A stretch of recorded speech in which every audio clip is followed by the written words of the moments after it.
여러분, 제가 목사이면서도 이런 말씀드리기 정말 부끄럽습니다만, 솔직히 고백하겠습니다. 작년 이맘때 저는 진심으로 교회를 그만두고 싶었습니다. 목회를 해오면서 처음 느끼는 절망감이었습니다. 코로나로 인해 교회 출석 인원은 절반으로 줄어들었고, 헌금도 급히 감소했습니다. 더 힘든 것은 성도들의 차가운 시선이었습니다. 목사님도 결국 돈 이야기만 하네요. 설교가 예전 같지 않아요. 이런 말들이 귓속으로 파고들면서 제 마음을 짓눌렀습니다.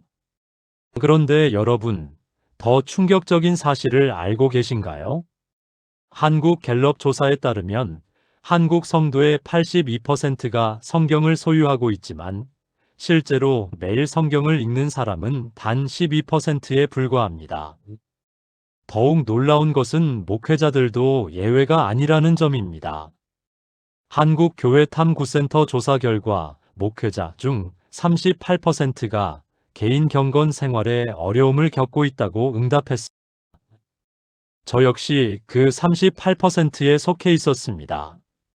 설교 준비를 위해서는 성경을 읽지만 개인적인 영적 갈급함을 채우기 위한 말씀 묵상은 점점 뒷전으로 밀려났습니다. 그러다 보니 제 영혼은 메말라갔고 사역에 대한 열정도 식었습니다.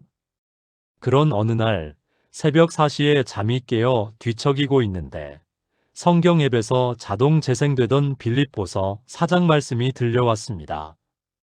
아무것도 염려하지 말고 다만 모든 일에 기도와 간구로. 그 순간 제 마음 깊은 곳에서 뭔가가 꿈틀거렸습니다. 그날부터 저는 빌립보서 4장만 반복해서 들었습니다. 출근길에, 식사 후에, 잠자리에 들기 전에. 처음에는 별다른 변화가 없었습니다. 하지만 3주째 되던 날, 제 삶에 기적 같은 일들이 연달아 일어나기 시작했습니다.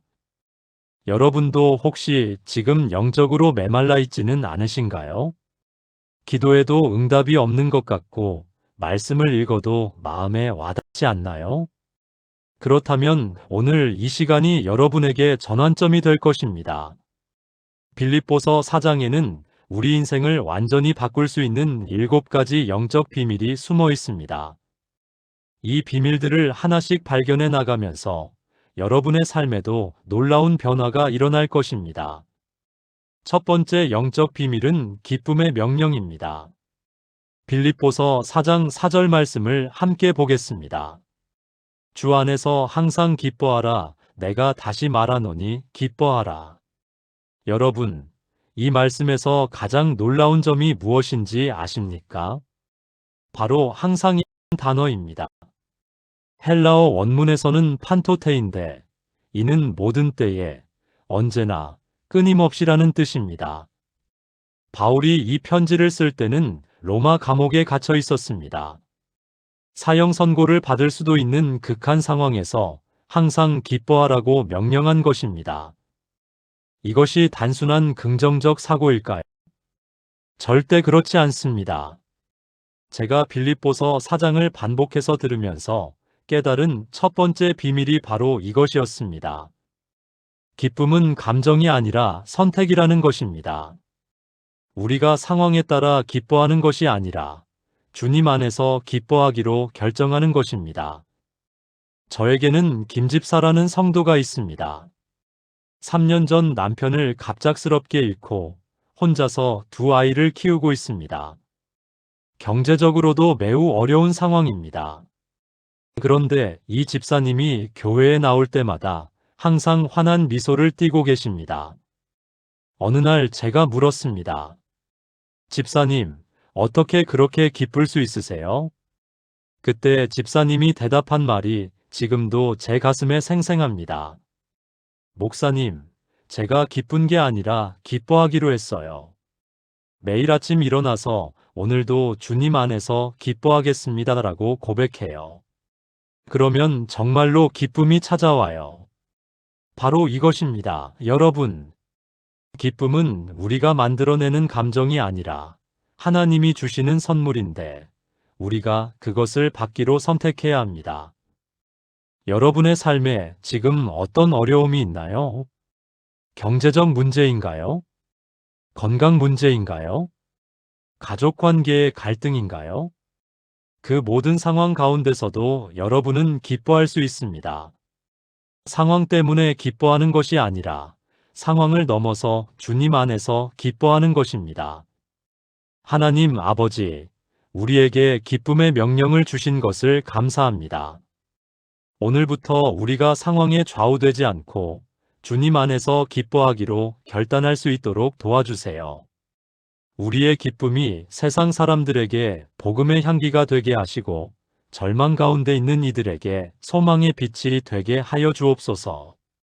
예수님의 이름으로 기도합니다. 아멘. 여러분, 기쁨의 명령을 받으셨습니다. 이제 두 번째 영적 비밀을 발견해 보겠습니다. 두 번째 영적 비밀은 관용의 능력입니다. 빌립보서 4장 5절을 보겠습니다. 너희 관용을 모든 사람에게 알게 하라 주께서 가까이 오셨느니라. 관용이라는 단어, 여러분은 어떻게 이해하고 계신가요?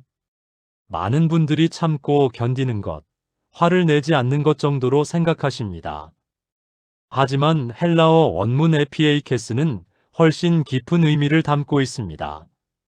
이 단어는 온유함, 부드러움, 배려심이라는 뜻으로 상대방의 상황을 이해하고 배려하는 마음을 의미합니다. 단순히 참는 것이 아니라 적극적으로 사랑으로 품어주는 것입니다. 제가 빌립보서 4장을 반복해서 들으면서 경험한 두 번째 기적이 바로 이것이었습니다. 그동안 제가 얼마나 비관용적이었는지 깨닫게 되었습니다. 교회 안에서 제 의견과 다른 성도들을 볼 때 속으로 저 사람은 왜 저럴까? 라고 판단했습니다. 예배 시간에 늦게 오는 성도들을 보면서 성의가 없다고 생각했습니다. 헌금을 적게 내는 성도들을 향해서는 믿음이 부족하다고 단정했습니다. 하지만 이 말씀을 반복해서 들으면서 하나님께서 제 마음을 완전히 바꾸어 주셨습니다. 늦게 오는 성도는 밤늦게 일해서 피곤한 상황일 수 있고 헌금을 적게 내는 성도는 경제적으로 어려운 상황일 수 있다는 것을 깨달았습니다. 그러면서 제가 먼저 관용을 베풀기 시작했습니다. 늦게 오는 성도에게는 수고하셨습니다라고 인사하고 경제적으로 어려운 성도에게는 헌금보다 마음이 중요합니다라고 격려했습니다. 그랬더니 놀라운 일이 일어났습니다. 교회 분위기가 완전히 바뀌었습니다.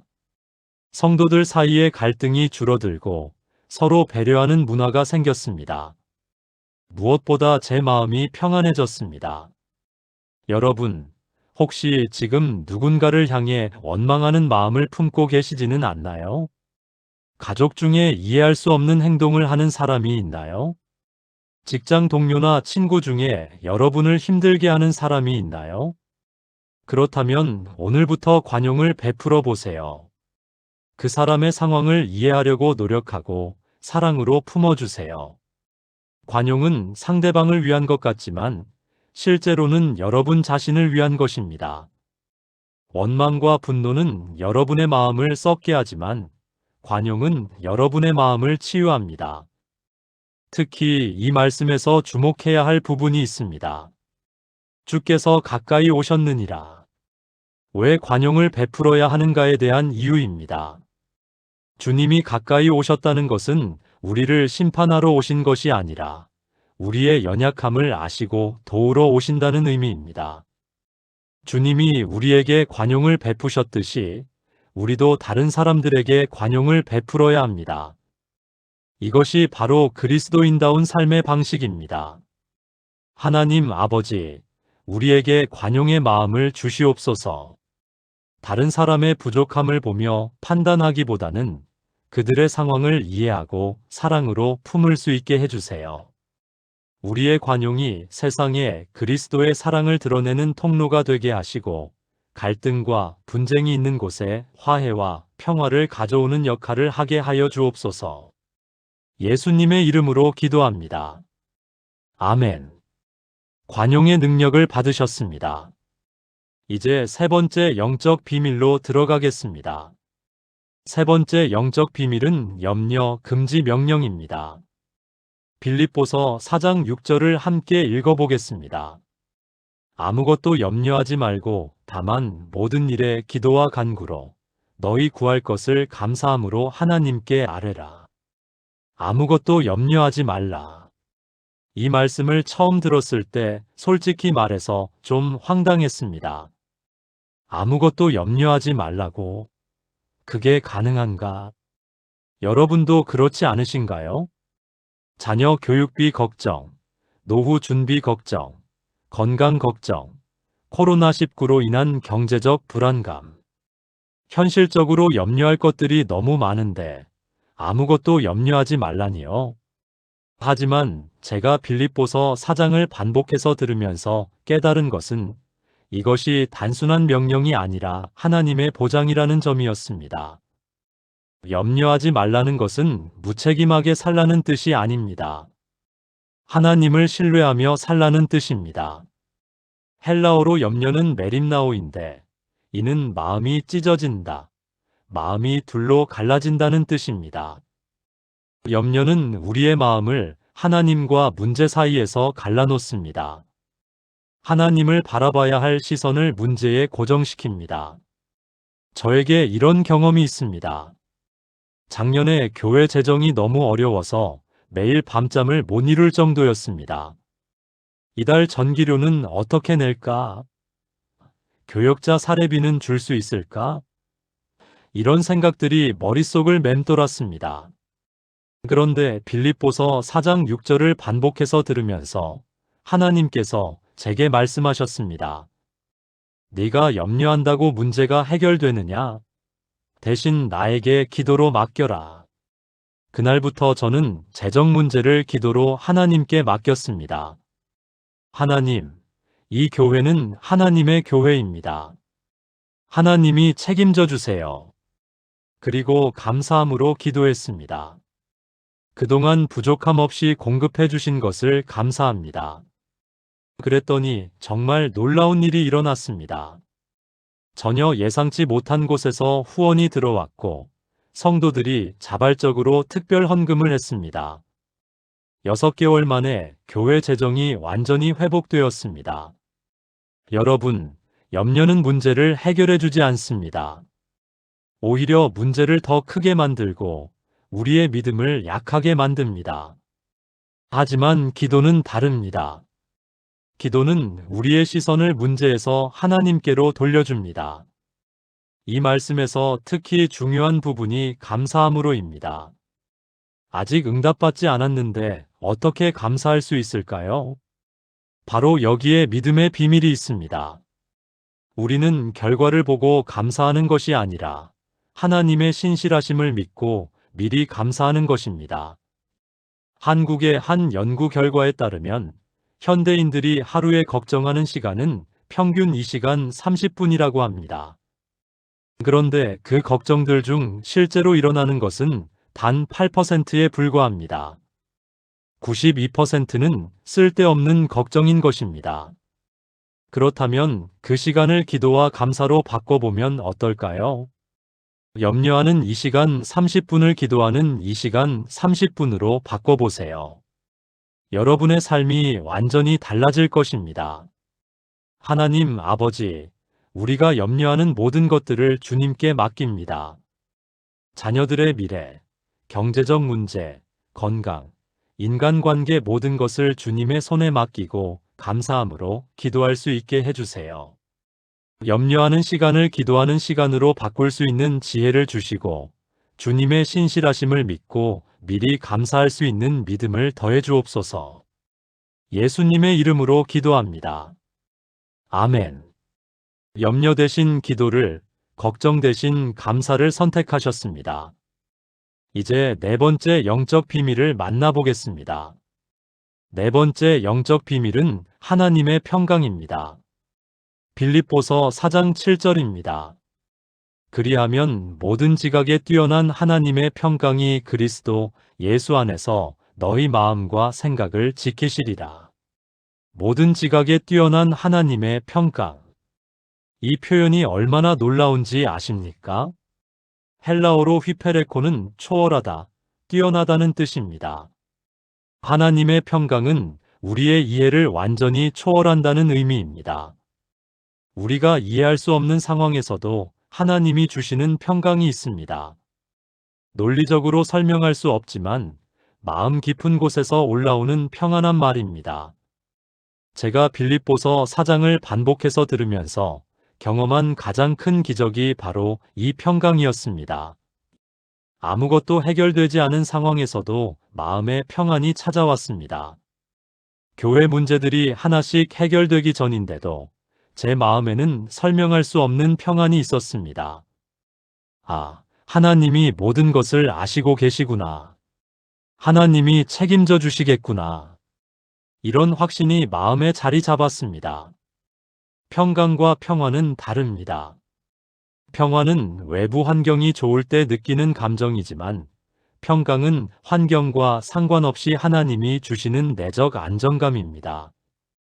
태풍이 몰아치는 바다 한복판에서도 잠수함 내부는 고요한 것처럼 우리 삶에 어떤 폭풍이 몰아쳐도 하나님의 평강은 우리 마음을 지켜줍니다. 우리 교회에 이권사라는 성도가 있습니다. 5년 전 유방암 진단을 받고 수술과 항암 치료를 받았습니다. 의학적으로는 여전히 불안정한 상태입니다. 하지만 이 권사님의 얼굴에는 항상 평안함이 흘러넘칩니다. 어느 날 제가 물었습니다. 권사님, 무섭지 않으세요? 그때 권사님이 답하신 말씀입니다. 목사님, 무섭긴 해요. 하지만 그보다 더 큰 평안이 있어요. 하나님이 제 생명의 주관자시라는 확신이 있어서 두려움보다 평안이 더 커요. 바로 이것입니다.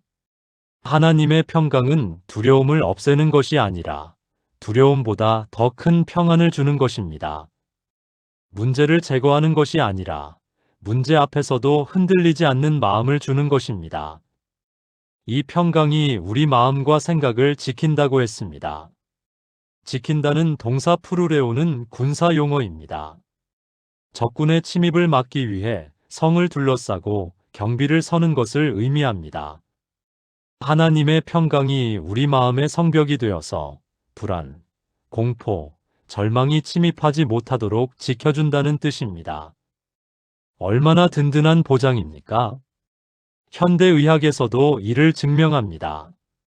스트레스와 불안은 면역력을 떨어뜨리고 각종 질병의 원인이 됩니다. 반면 마음의 평안은 면역력을 높이고 치유 능력을 향상시킵니다.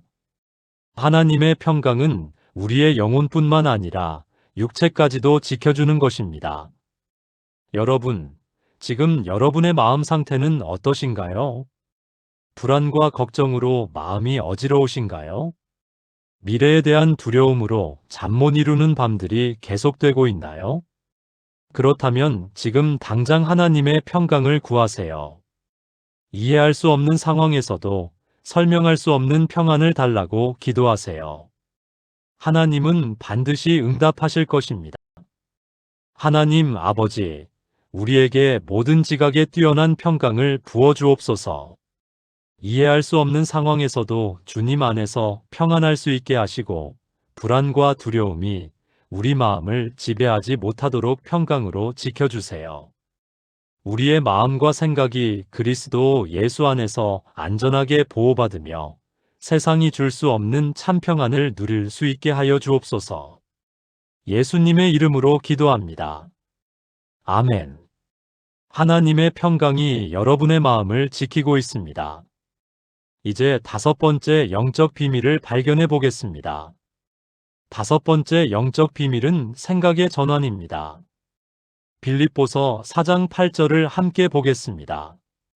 끝으로 형제들아 무엇에든지 참되며 무엇에든지 경건하며 무엇에든지 옳으며 무엇에든지 정결하며 무엇에든지 사랑받을 만하며 무엇에든지 칭찬받을 만하며 무슨 덕이 있든지 무슨 기림이 있든지 이런 것들을 생각하라.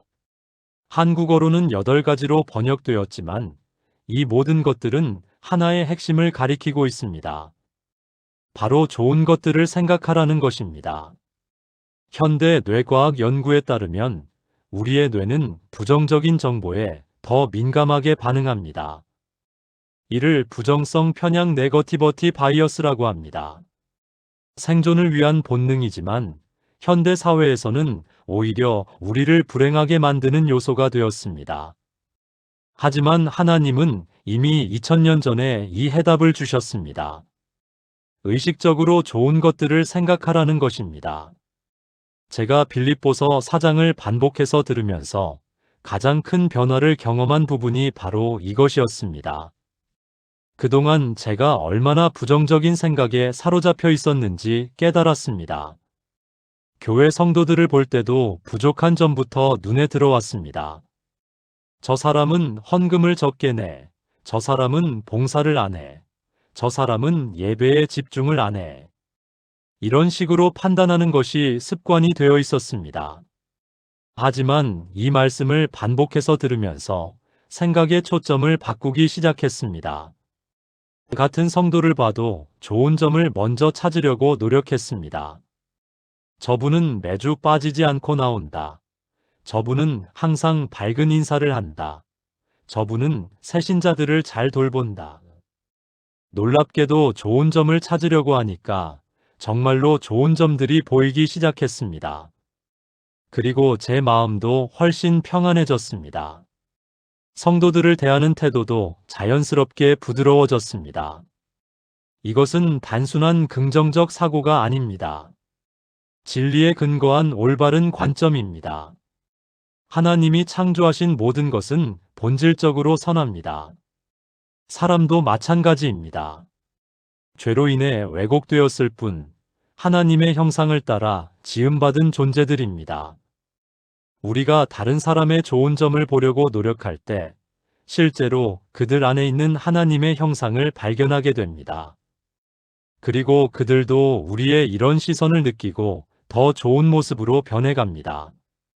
여러분의 가정은 어떠신가요? 배우자의 부족한 점만 보이시나요? 자녀들의 문제점만 눈에 들어오시나요? 오늘부터 생각의 초점을 바꿔보세요. 배우자의 좋은 점 3가지를 매일 찾아보세요. 자녀들의 장점 2가지를 매일 발견해 보세요. 여러분의 가정에 놀라운 변화가 일어날 것입니다. 직장에서도 마찬가지입니다. 동료들의 단점보다는 장점을 보려고 노력하세요. 상사의 부족함보다는 배울 점을 찾아보세요. 여러분의 직장 생활이 훨씬 즐거워질 것입니다. 심리학자들의 연구에 따르면 감사와 긍정적 사고는 뇌의 구조를 실제로 바꾼다고 합니다. 행복과 관련된 뇌 영역이 더 활성화되고 스트레스 호르몬 분비가 줄어든다고 합니다. 하나님의 말씀이 과학적으로도 증명되고 있는 것입니다. 하나님 아버지, 우리의 생각을 새롭게 하여 주옵소서. 부정적이고 어두운 생각들을 버리고 참되고 선하고 아름다운 것들을 생각할 수 있게 해주세요. 다른 사람들을 볼 때도 그들의 부족함이 아닌 하나님이 주신 선한 면들을 발견할 수 있는 눈을 열어주시고 우리의 긍정적인 시선이 다른 이들에게도 힘과 용기가 되게 하여 주옵소서. 예수님의 이름으로 기도합니다. 아멘. 생각의 전환이 일어나고 있습니다. 이제 6번째 영적 비밀을 만나보겠습니다. 6번째 영적 비밀은 본받는 삶입니다. 빌립보서 4장 9절입니다. 너희는 내게 배우고 받고 듣고 본 바를 행하라 그리하면 평강의 하나님이 너희와 함께 계시리라. 바울이 얼마나 담대한 말을 했는지 아십니까? 내게 배우고 받고 듣고 본 바를 행하라. 자신을 본받으라고 당당하게 말한 것입니다. 이것이 교만일까요? 절대 그렇지 않습니다. 이것이 바로 진정한 영적 리더십입니다. 바울은 자신의 완벽함을 자랑한 것이 아니라 자신이 그리스도를 본받은 것처럼 그들도 자신을 본받으라고 한 것입니다. 고린도전서 11장 1절에서도 내가 그리스도를 본받는 자가 된 것 같이 너희는 나를 본받는 자가 되라고 했습니다. 제가 빌립보서 4장을 반복해서 들으면서 가장 부끄러웠던 순간이 바로 이 대목이었습니다. 과연 나는 성도들에게 나를 본받으라고 담당하게 말할 수 있는 삶을 살고 있는가? 솔직히 말해서 그동안 저는 설교는 잘했지만 삶은 그렇지 못했습니다. 설교 시간에는 사랑을 강조하면서도 교회 밖에서는 화를 잘 냈습니다. 성도들에게는 기도하라고 했으면서도 정작 제 개인 기도 시간은 부족했습니다. 말과 삶이 일치하지 않는 목회자였습니다. 하지만 이 말씀을 반복해서 들으면서 하나님께서 제게 도전을 주셨습니다.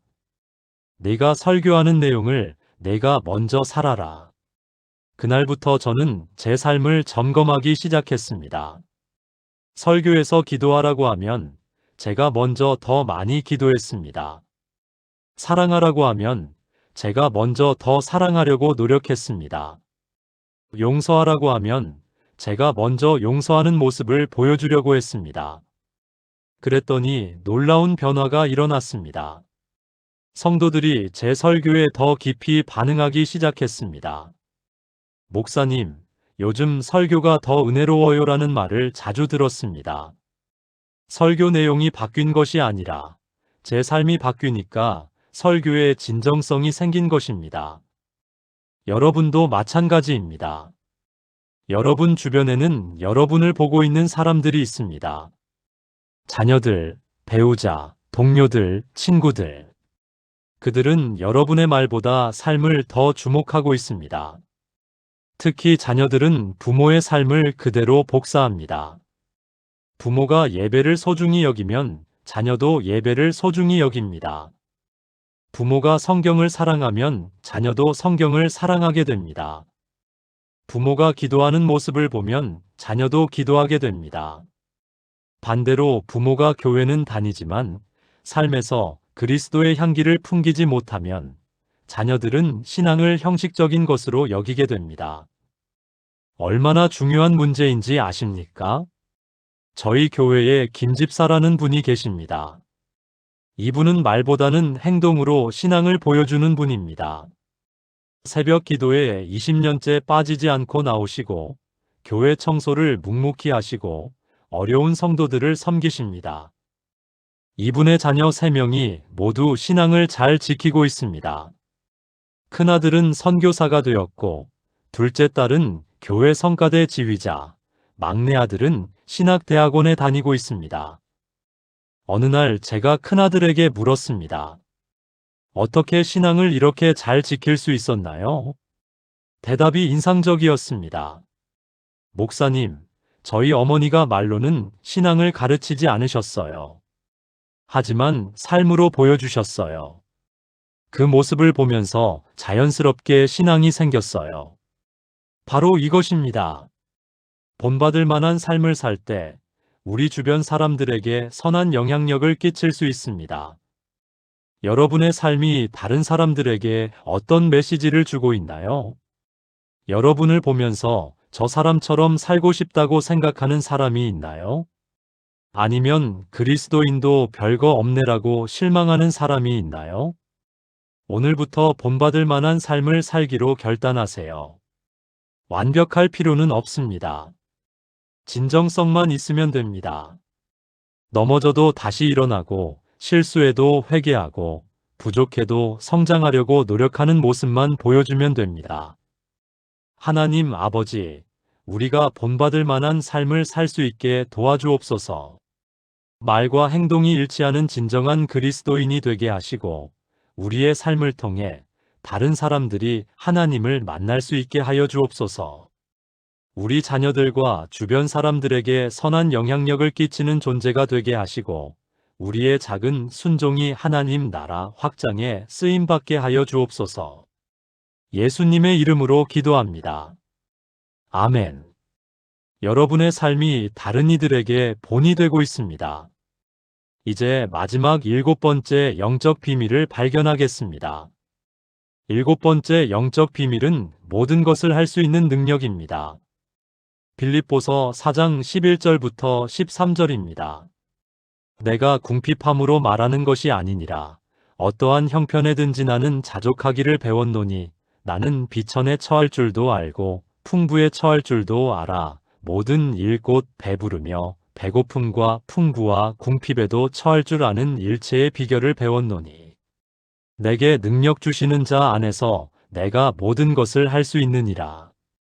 이 말씀 중에서도 특히 13절 내게 능력 주시는 자 안에서 내가 모든 것을 할 수 있느니라는 많은 사람들이 좋아하는 구절입니다.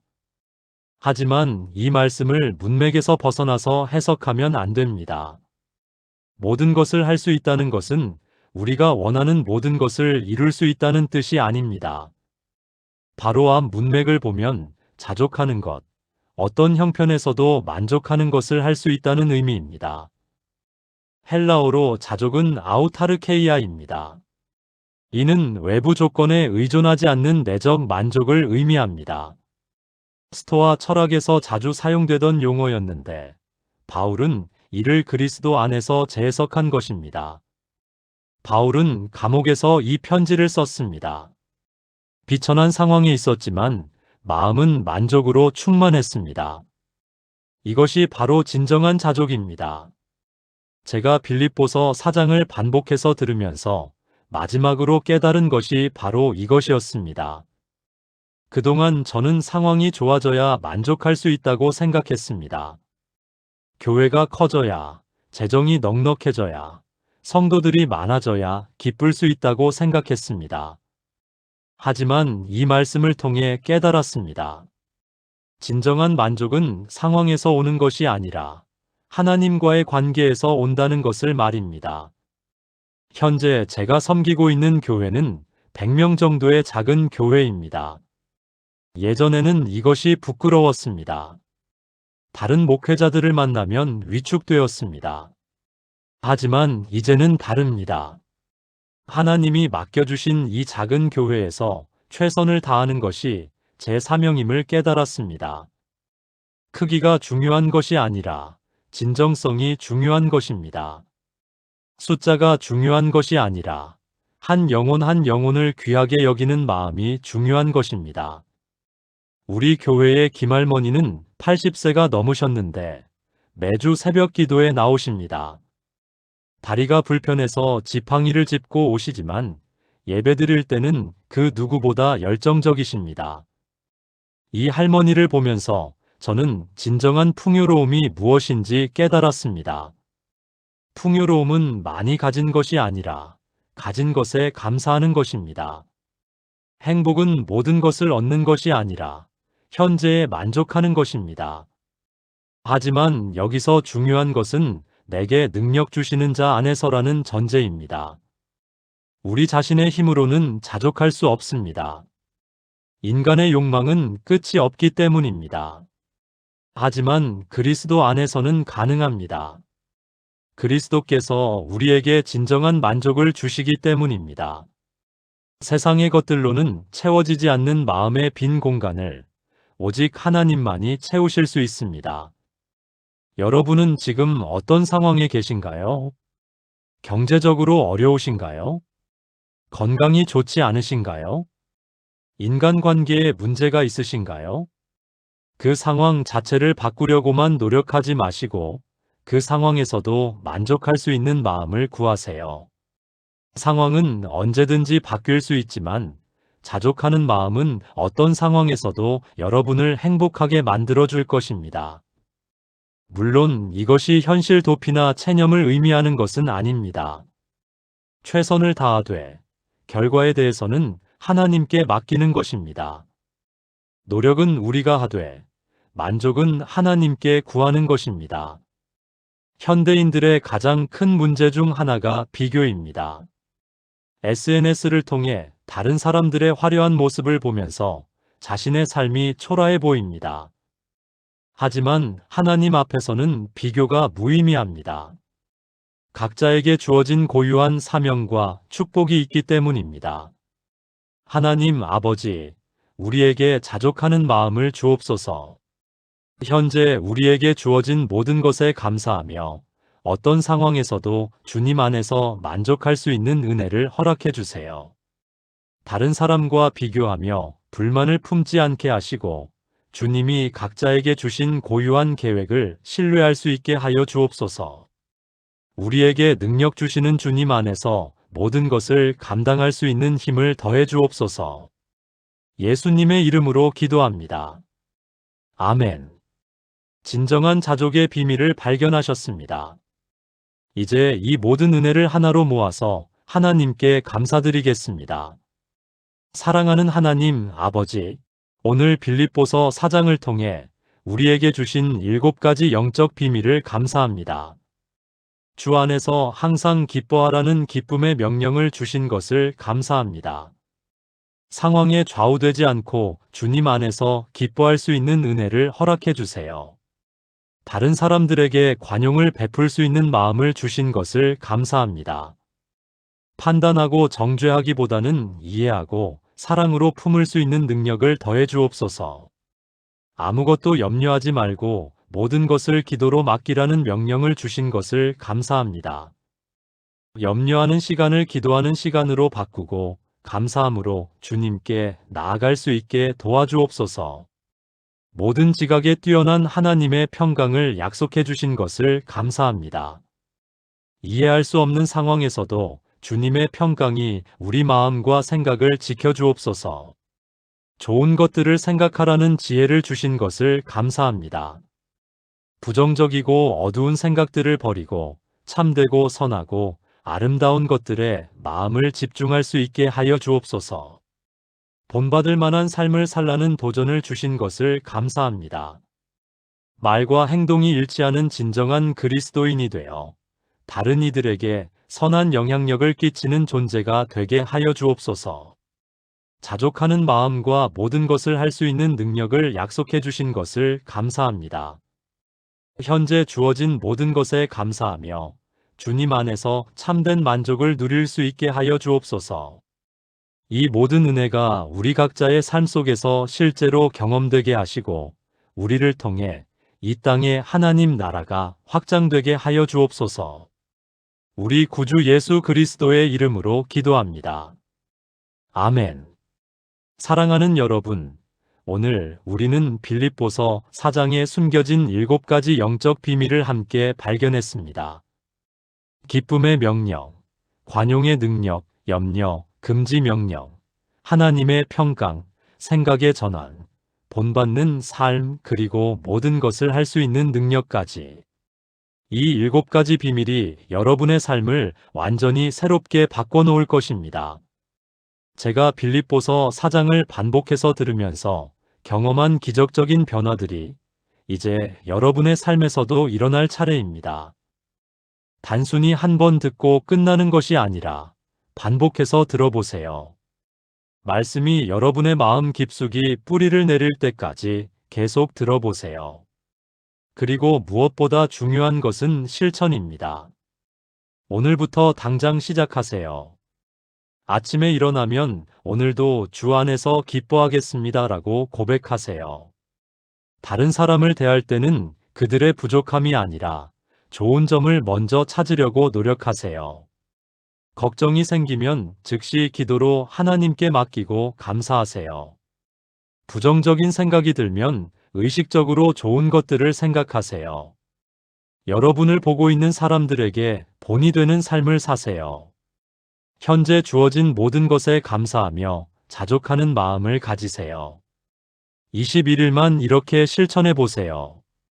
여러분의 삶에 놀라운 변화가 일어날 것입니다. 가정에 평화가 찾아올 것이고 직장에서 인간관계가 개선될 것이며 무엇보다 여러분의 마음에 진정한 기쁨과 평안이 자리 잡을 것입니다. 여러분, 하나님의 말씀은 살아있고 능력이 있습니다. 빌립보서 4장의 이 말씀들이 여러분의 삶을 완전히 새롭게 만들어줄 것입니다. 제가 경험한 기적이 여러분에게도 일어날 것을 확신합니다. 지금 이 순간부터 여러분의 새로운 인생이 시작됩니다. 빌립보서 4장과 함께하는 놀라운 여정이 시작됩니다. 하나님께서 여러분 각자의 삶에 특별한 계획을 가지고 계십니다. 그 계획이 이 말씀을 통해 펼쳐지기를 기도합니다. 여러분 모두를 사랑하고 축복합니다. 하나님의 은혜와 평강이 여러분과 여러분의 가정에 넘치기를 기원합니다. 다음에 또 만나 뵙겠습니다. 샬롬.